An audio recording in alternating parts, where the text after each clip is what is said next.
Hi there, Dad Harguy from Marketing for Hippies here, and very excited about this video. I can't remember what prompted it, but a couple of days something did. And it's about slowing down the sale.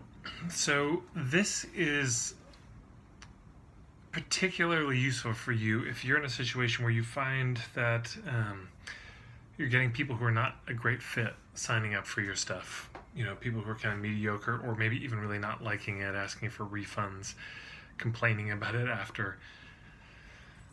Then this is a very important consideration. If everyone you're getting is an ideal client, then skip this video. So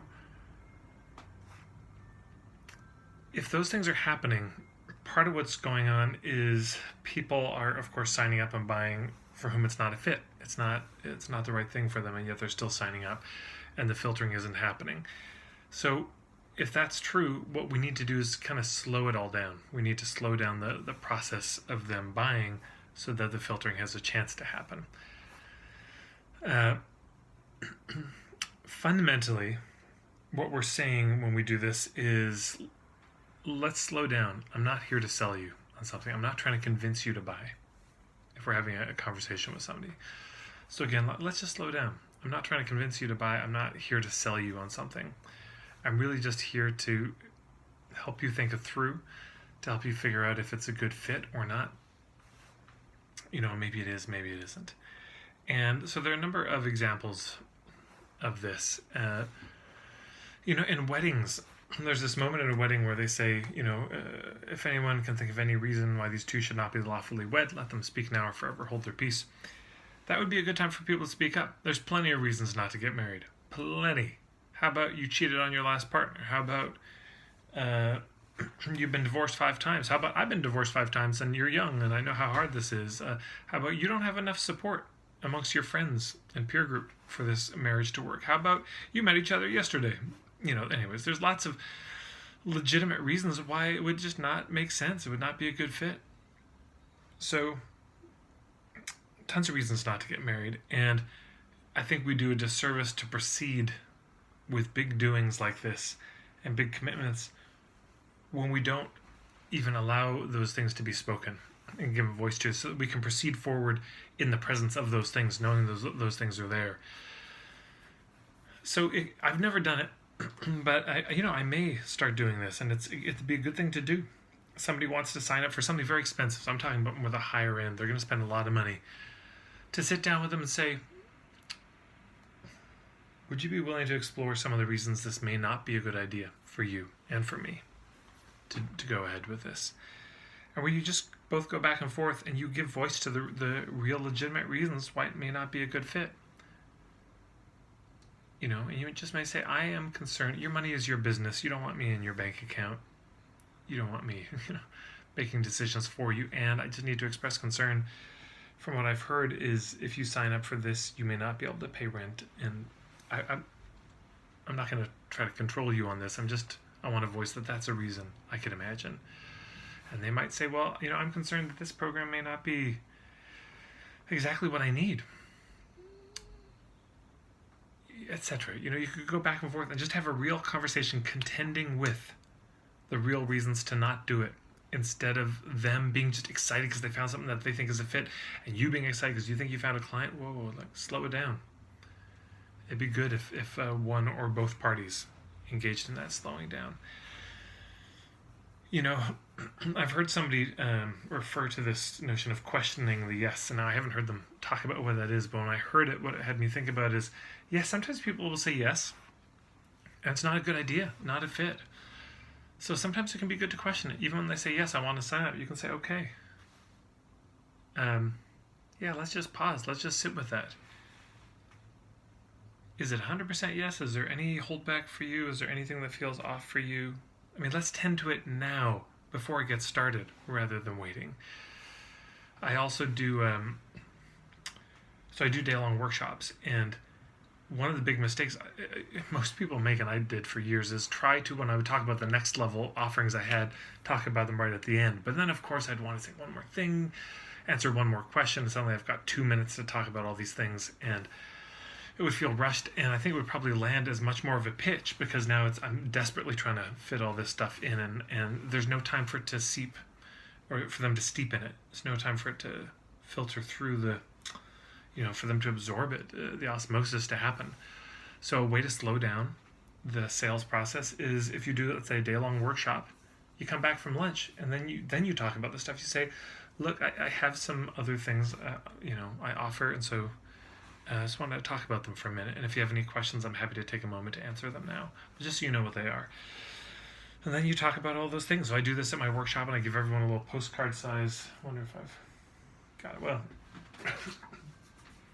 A little postcard size thing, and at the top it says, it's a contact info, but then at the bottom it says, if you want to be on my email list, check here. You don't just get added to my email list because you come to my workshop. Do you want to email list? Do you want to be on the advanced notice list for my puttering sessions? Do you want to be on the advanced notice list for my weekend workshops, for the mentorship program? And I talk about it. Here's what each of those are. Here's who they're for. Here's who they're not for. So if this is of interest, check the box and I'll put you on the advanced notice list. But are there any questions? And we'll talk about it. 10 minutes is the most it's ever taken. Usually, sometimes people have no questions. Sometimes there's quite a few. And then if there's a few, we answer it and then we move on. And now they have the whole day to just sit with it. They don't have to be rushed at the end to feel like they have to make a decision or there's some hard close coming at the end. On that vein, two of my dear colleagues, Suzanne Falter Barnes and Jeffrey Van Dyke, did a workshop all around niching. And it was so beautiful because on the Saturday night, they took an hour. They just told people we're going to take an hour to talk about these next level things that we offer. And they did. They talked about those things. And then they said, and here's the price, here's what it is. And we're not letting anyone sign up right now. You're going to have to sleep on it. We'll accept orders, tomorrow if you want to join. But it's a big deal. There's a lot of money. You should sleep on this. And I thought that was so beautiful and respectful. I have my Are You Sure pages. When I did my Meantime program years ago, I realized for the first couple of years, people were signing up for it who weren't fit. You need to be on Facebook to be in this group, and they weren't on Facebook. They need to be able to be on the calls, but they weren't able to be on the calls timing-wise. And so I created what I called my Are You Sure page. And that page, they would go to click the Purchase Now button, sign up for the program, but instead of taking them to PayPal, it took them to this page where there's a video of me saying, hey, thanks for wanting to sign up. My guess is you didn't read the whole sales letter in detail, and I don't either. I don't blame you. But here's the most important stuff that could be related to filtering, and I'm going to ask that you read it now. So I'll put a link to a blog post exploring this whole Are You Sure page, but that's a way to slow down the sales. And, I just heard a great interview with, this is where the thought for this video came from, with Rebecca Tracy and Kendrick Shoppe, who has a business called Sales School, I believe. And she had an approach which I really like. Let's say you're chatting with somebody in one of these discovery calls, and you mention a higher end package, and they're thinking about it, and you say, well, look, it's really good speaking with you today, and I'm genuinely here to help you make the best decision for you at this time, given your situation. So tell you what I'm going to do. I'm going to send you a one-page PDF that highlights what we spoke about, kind of the benefits, the results that are involved, and just what's involved in it. And so here's what I'd ask is just print it off, put it by your computer, and just jot down any questions that you have on a piece of paper. And as you think through the best decision for you at this time. And I don't want you to give me the answer right now. I was reading some notes I made. And then you follow up, as many times as is appropriate or proper, which is more than you think. But I like that they print it, so there's some commitment. Now they got something tangible, and they're taking notes. But again, if you do this as a tactic to get the sale, it's going to feel gross. If you do it as a tactic or an approach to get to the truth of, is this a fit or not, and this could help, primo. When on my sales letter for the mentorship program, at the very beginning of it, I say, please take some time right now, print this off, pour yourself a cup of tea, because it's a long read. And I'm asking people to really read the whole thing, because I want them to make an informed decision. And God, this is so much of what I hope we all want. We want them to make a good decision for them, because if it's a bad decision for them, it's going to be bad consequences for us. A lot of times people think the biggest skill in marketing is about, in sales, is overcoming objections.